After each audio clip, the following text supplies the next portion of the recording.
Nikimnukuu Sofia Ameloa amesema wanaume wengi wenye pesa ni wachawi, yameshawahi kunikuta. Mwisho kunukuu. Nimeachana nazo. Zilinipa madhara kwa kweli. Zilikuwaje? Mara ya kwanza zilikuwa ni zipi? Yaani nilikuwa napenda mwanaume mwenye hela. Lakini mimi nakuambia ukweli. Wanaume wenye hela waoneni tu hivi. Watamanini tu hivi umewaona, lakini wanaume wenye hela I say. Hawafai. We. Umesema hizo conditions zilikupa madhara. Si ndio hizo za mwanaume mwenye pesa? Mwenye pesa. Ulipatwa na nini? Wanaume wenye hela unajua wengi wao ni wachawi. We, Sofia. You sure? Kivipi sasa? Watu wengi unajua hawaangaliagi sana huko. Kwamba imani zao ziko vipi wenyewe. Umeelewa? Watu wengi hawaonagi sana, hawaangali sana kwamba uchawi upo. Yaani mtu akishaonaga mwanaume mwenye hela anababaika sana. Umeelewa? Lakini watu wakija ukifanya research, watu wengi wanapata hela, sio hela za halali. Na ndo tumezungukwa na hao watu.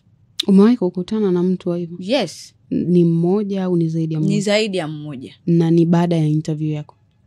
Ni baada ya interview na ni baada ya interview. So walikuwa kama wana kufanyia makusudi? Hapana. Kukufuata?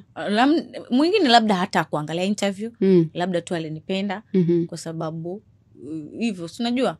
So kwa sababu ya interview ndo aliona kwamba nimfuate huyu msichana, kwamba alinitafuta tu kwa mapenzi. Lakini baada ya kuja kuangalia sana kwa jicho la tatu, kwamba watu wengi sana ambao Na wewe una uganga ulisema?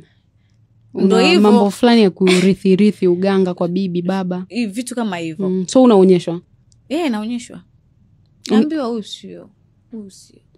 Unaweza ukanipatia story ya mmoja kati yao? Usimtaje. Yaani unataja tu situation. Okay. Nishakuaga na mtu muda mrefu sana. Kipindi cha nyuma huko ambapo ndo niko hot, meloa. Sasa unajua sisi wengine tupata ustati tukiwa wadogo. Kwa hiyo unakuta yani unachachawa, afu ukiangalia kutusia kunaga star. Umeelewa? Sasa ile kila mtu anakufuata, kila mtu anakutaka, unajiona kwamba wewe ndo wewe.